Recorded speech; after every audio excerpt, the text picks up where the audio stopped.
નમસ્કાર વિદ્યાર્થી મિત્રો, આગળના લેક્ચરમાં આપણે પરમાણુય દળ,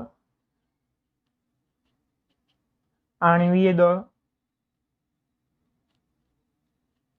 અને સૂત્ર દળ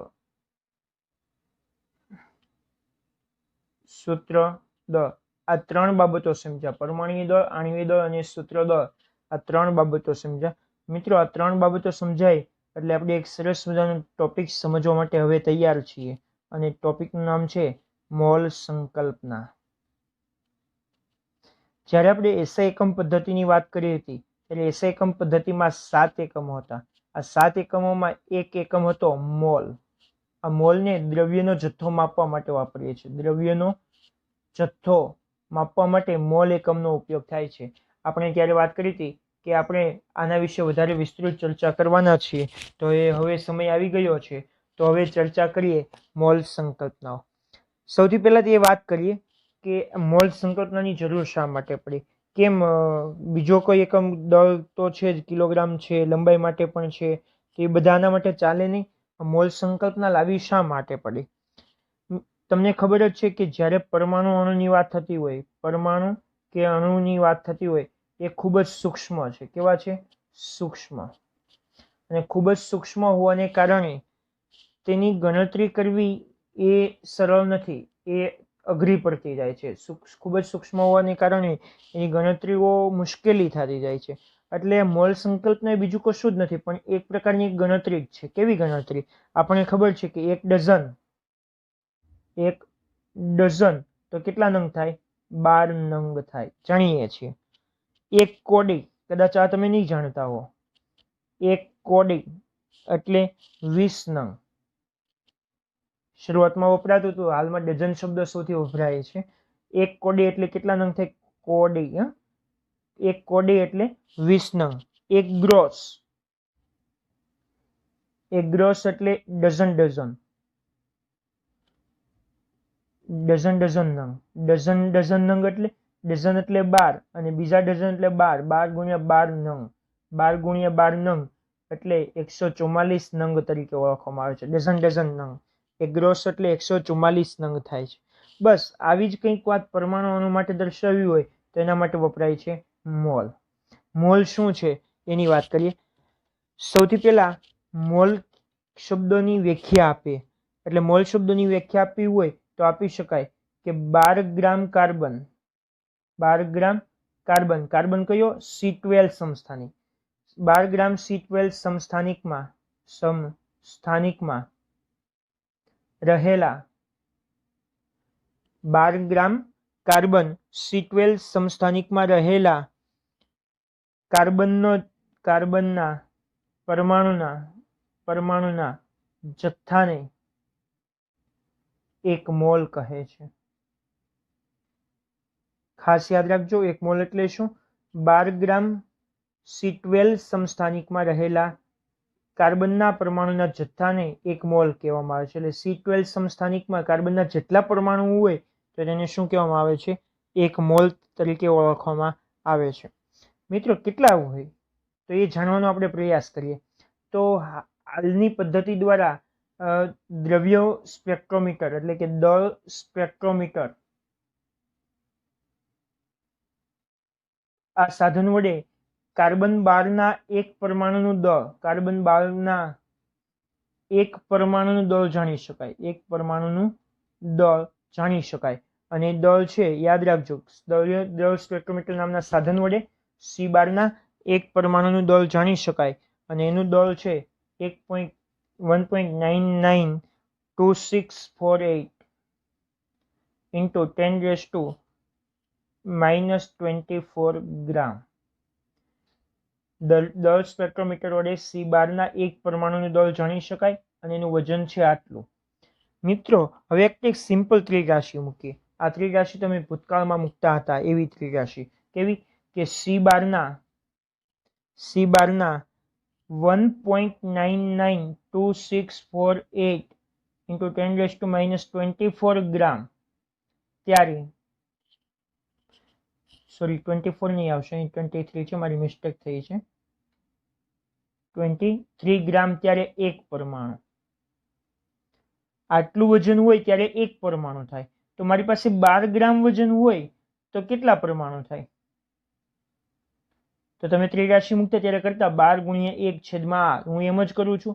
12 ગુણ્યા 1 ના છેદમાં 1.992648 ઇન્ટુ 10⁻⁻23 એના વડે ભાગાકાર કરો છો. મિત્રો આ ભાગાકાર કરું તો જવાબ આવે છે કે 6.022 એટલે 022 6.0221367 10⁻23 અંશમાં જાય તો 10⁻23 આટલા પરમાણુ આવેલા હોય. એટલે યાદ રાખવાનું કે 1 મોલ પરમાણુમાં 1 મોલ કે તો આટલા પરમાણુ આવેલા હોય. કેટલા? 6.0221367 ઇન્ટુ 10⁻23 પરમાણુ આવેલા હોય. ક્યાંથી આવી સિમ્પલ એક ગણતરી કરી? 10 સ્પેક્ટ્રોમીટરના C12ના એક પરમાણુનું દળ માપ્યું તો એ દળ થયું 1.992648 ઇન્ટુ 10⁻23 ગ્રામ. ત્યારે એક પરમાણુ આટલું દળ હોય ત્યારે એક પરમાણુ, તો મારી પાસે 12 ગ્રામ, કેમ કે 12 ગ્રામ હોય ત્યારે જે પરમાણુની સંખ્યા હોય એને 1 મોલ કહેવામાં આવે છે. આ વ્યાખ્યા જોઈ આપણે. એમાં લખેલું છે કે 12 ગ્રામ C12 સમસ્થાનિકમાં રહેલા C ના પરમાણુના જથ્થાને, કાર્બનના પરમાણુના જથ્થાને 1 મોલ કહેવામાં આવે છે. તો મેં એ જ ગણતરી કરી કે આટલા ગ્રામ હોય ત્યારે એક પરમાણુ, તો આટલા ગ્રામ હોય ત્યારે કેટલા? તો 12 ગુણ્યા 1 છેદમાં આટલા, તો જવાબ આવ્યો 6.0221367 ઇન્ટુ 10⁻23 પરમાણુ. મિત્રો આ સંખ્યા એટલી બધી અગત્યની બની ગઈ તે એને નામ અને સંજ્ઞા આપવાની જરૂર પડે. નામ આપવામાં આવ્યું એવોગેડ્રો નંબર,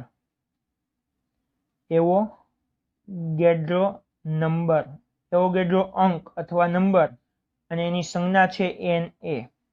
કોના પરથી આપ્યું? તો મહાન સાયન્ટિસ્ટ એમિડો એવોગેડ્રો. મિત્રો આપણે એમનો નિયમ પણ ભણી ગયા છીએ. એ નિયમ ભણી ગયા છે એ જ સાયન્ટિસ્ટ એમિડો એવોગેડ્રો નામના સાયન્ટિસ્ટ પરથી જ આનું મૂલ્યનું સંજ્ઞા આપવામાં આવી, અને સંજ્ઞા શું છે? Na. મિત્રો આ 10⁻23 છે. આ 23 ન દર્શાવું, બધા જો શૂન્ય લખું તો કેટલા થાય ખબર? આ પેલા રકમ લખી દઉં છું. 602213667.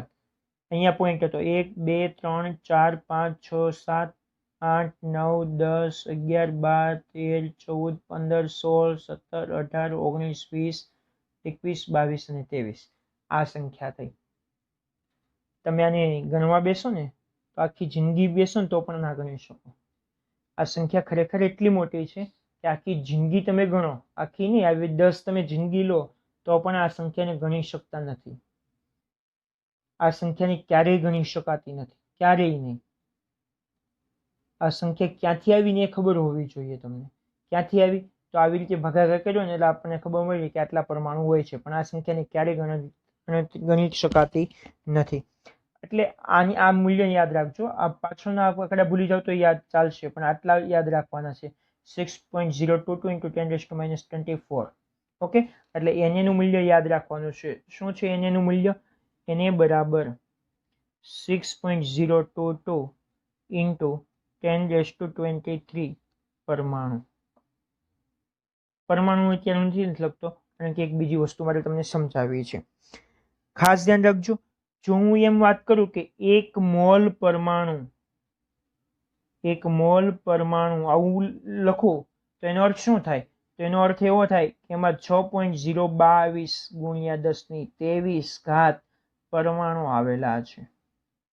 હું એમ લખું 1 મોલ અણુ, તો એનો અર્થ શું થાય? 6.022 ગુણ્યા 10⁻23 અણુ આવેલા છે. હું એમ લખું 1 મોલ આયન, તો એનો અર્થ શું થાય? 6.022 ગુણ્યા 10⁻23 આયન આવેલા છે. હું એમ લખું 1 મોલ સૂત્ર, તો એનો અર્થ થાય 6.022 ગુણ્યા 10⁻23 સૂત્રો આવેલા છે. મિત્રો આ સંખ્યા ખૂબ જ અગત્યની છે, એટલે આને તમારા મનમાં બેસાડી દેવાની છે. એવોગેડ્રો અંક બરાબર 6.022 ગુણ્યા 10⁻23. ખ્યાલ આવ્યો? ઓકે, આપણે વાત કરતા હતા કે હાઇડ્રોજનનું પરમાણુય દળ 1.008 ગ્રામ પર મોલ છે. તો આનો અર્થ શું થાય કે 1 મોલનું વજન આટલું છે પ્રતિ મોલ. પ્રતિ મોલનો અર્થ થાય કે 1 મોલનું વજન આટલું છે.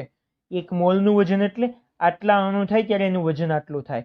એટલે કે હાઇડ્રોજનના 6.022 ગુણ્યા 1023 પરમાણુ ભેગા થાય ત્યારે તેનું વજન 1.008 ગ્રામ થાય. યાદ રાખજો, માત્ર 1 ગ્રામમાં આટલા પરમાણુ, એટલી સંખ્યા છે જે આપણે આખી જિંદગીભર ગણી શકતા નથી. સેમ ટુ સેમ કાર્બન માટે વાત કરીએ તો કાર્બનનું કેટલું છે? કાર્બનનું પરમાણુય દળ બરાબર એક્ઝેક્ટલી તો 12.01 ગ્રામ પર મોલ.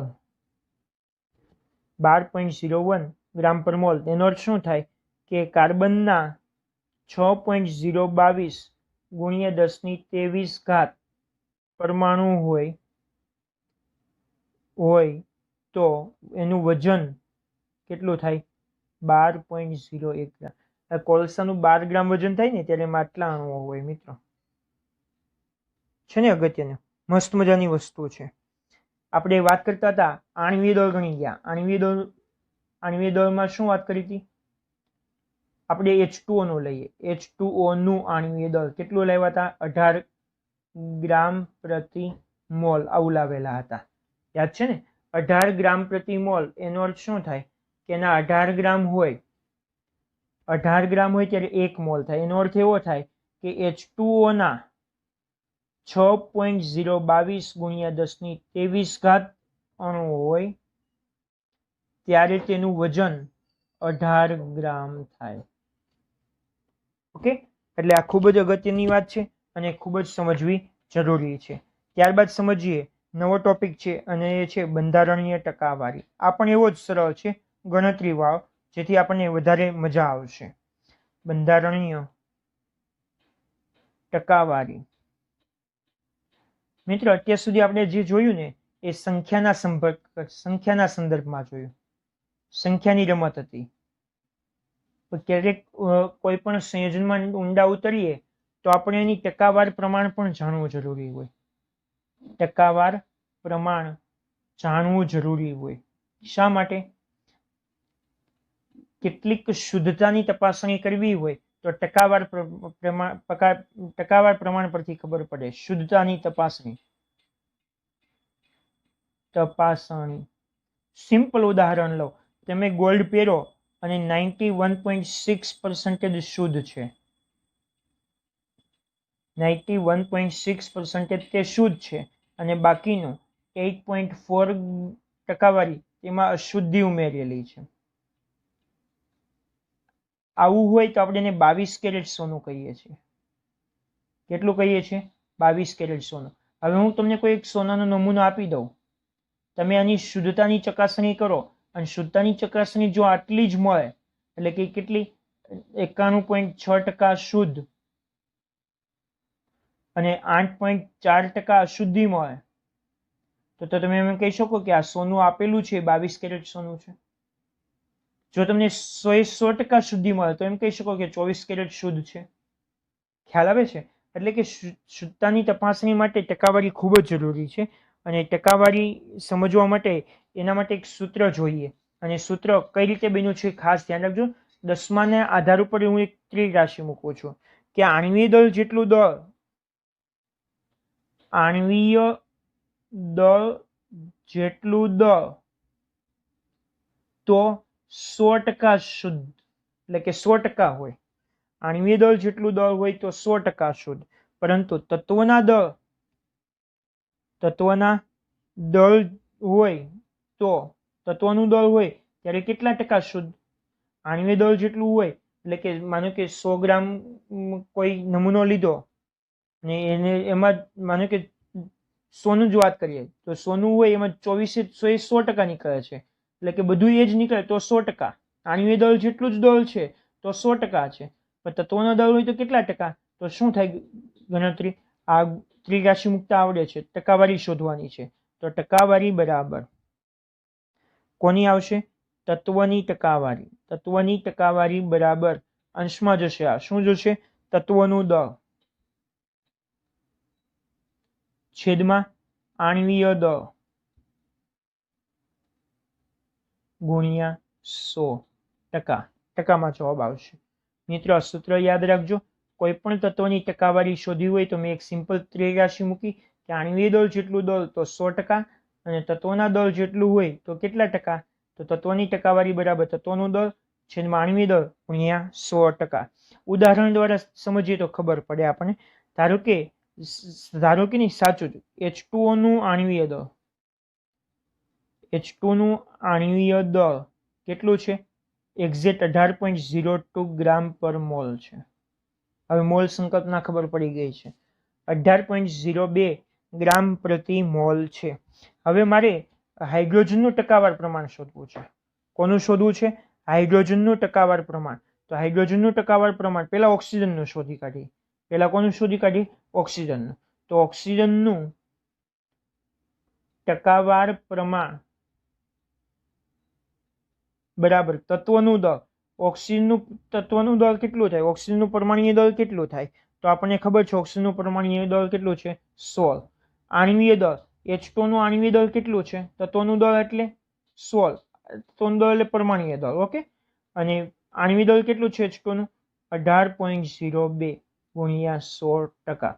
મિત્રો, આની કેલ્ક્યુલેટરથી ગણતરી કરો તો જવાબ આવે 88.79%. એનો મતલબ એમ થાય કે H2O માં 88.80% જેટલું લગભગ ઓક્સિજન રહેલો છે.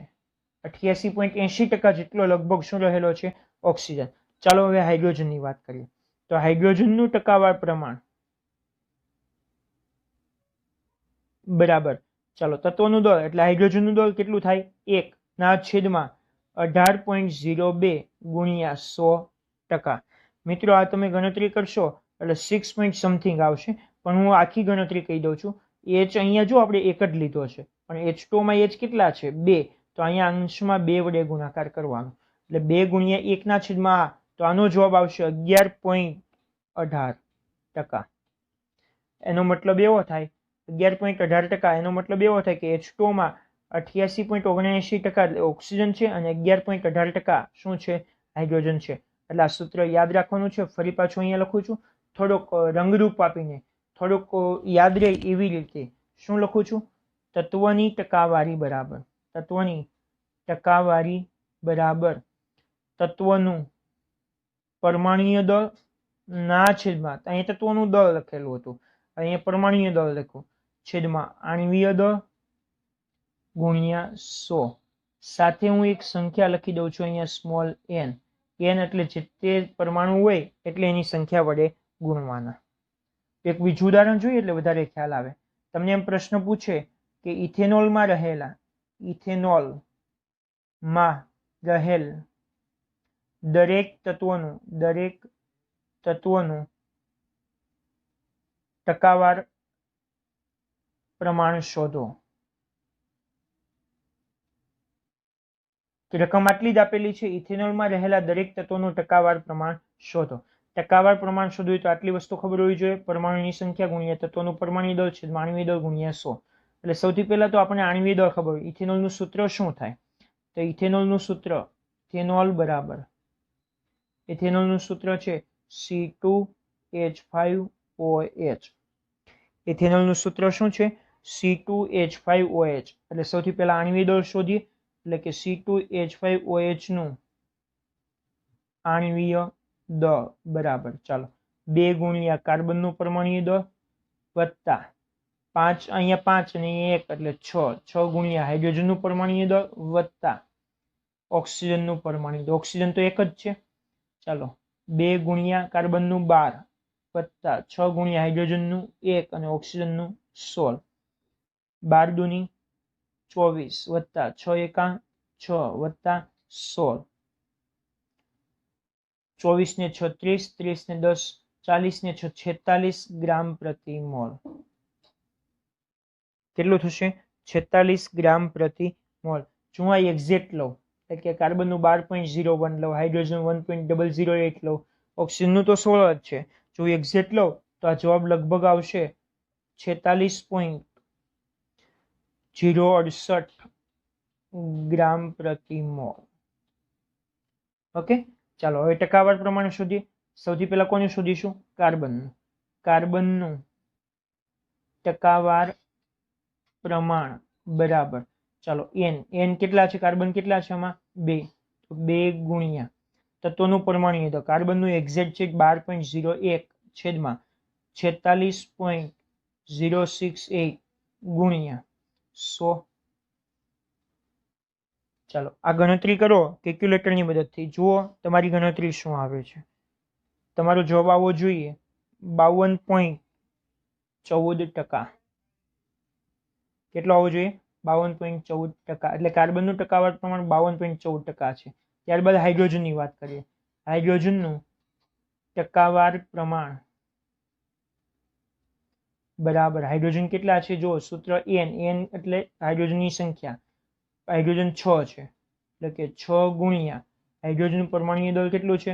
1.008 ના છેદમાં આણ્વિક દળ કેટલું?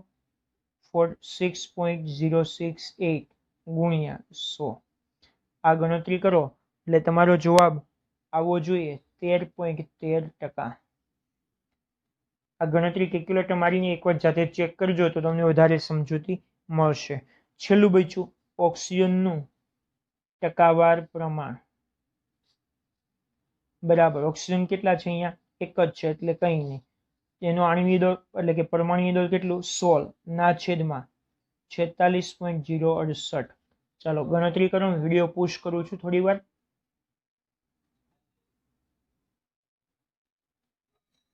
ચાલો કેટલો જવાબ આવ્યો તમારો? 34.73%. આવી રીતે દરેક તત્વનું ટકાવાર પ્રમાણ પણ તમે સરળતાથી શોધી શકો છો. આવા ટકાવાર પ્રમાણ શોધવાના કેટલાક દાખલાઓ પણ પરીક્ષામાં પૂછાય છે, જે આપણે યાદ રાખવાના છે. મિત્રો સૂત્ર એક જ છે, ખાસ ધ્યાન રાખજો. તત્વની ટકાવારી બરાબર n ગુણ્યા તત્વનું પરમાણુ દળ છેદમાં આણ્વિક દળ ગુણ્યા 100. ઓકે, ખૂબ ખૂબ આભાર.